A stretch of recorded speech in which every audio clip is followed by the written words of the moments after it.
I want to turn to Colin Kaepernick. Colin Kaepernick's collusion case against the NFL. Denver Broncos general manager John Elway reportedly the latest to be deposed. Kaepernick alleges that the league worked on a plan to keep him off of a team roster over his anthem protest. But the Broncos were one of the few teams that expressed interest in signing him, but a deal never came through. Judge, your reaction? All right, well, I don't know what the facts will show, but I do know that the collective bargaining agreement between the NFL and its players prohibits discrimination on the basis of political viewpoint. And I do know that many of the states in which the NFL plays, New Jersey is an example, Texas is not an example, protects the expression of viewpoint in the workplace. I mean, I consider a football field the workplace, but it is for these guys. So if Kaepernick can show an agreement among owners to keep him off the field because of his controversial politics, he scores big. Very tough to show. Right. So why is he interrogating Elway? Because Elway offered him a job. He turned it down.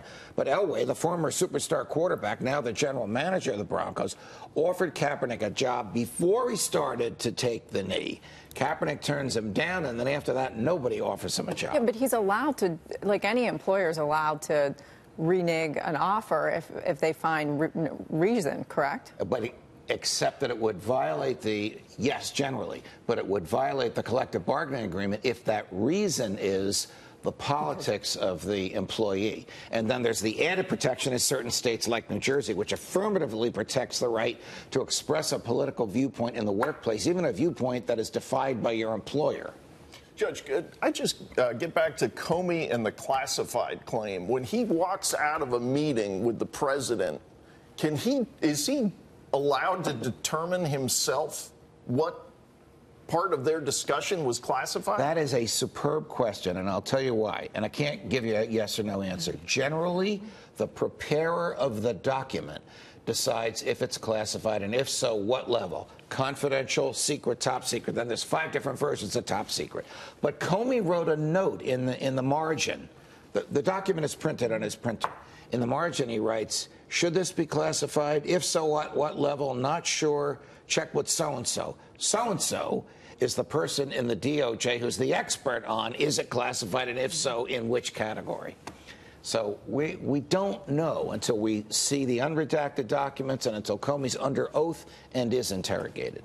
Generally, a conversation with the president would not be top secret unless they discussed secrets. There you go. Judge, I love when you're here.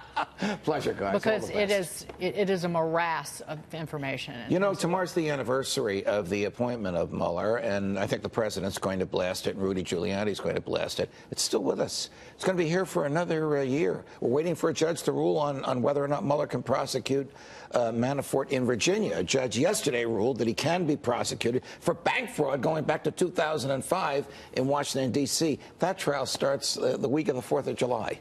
Again, a special counsel can basically go anywhere. Justice Scalia warned us about that in his dissent in the case upholding special counsels. They are very dangerous, and they are alien under the Constitution. Read the Constitution 100 times. There's nothing in there but a special counsel, independent. God bless Justice Scalia. God bless Justice Scalia. Thank you so much, Judge Andrew Napolitano.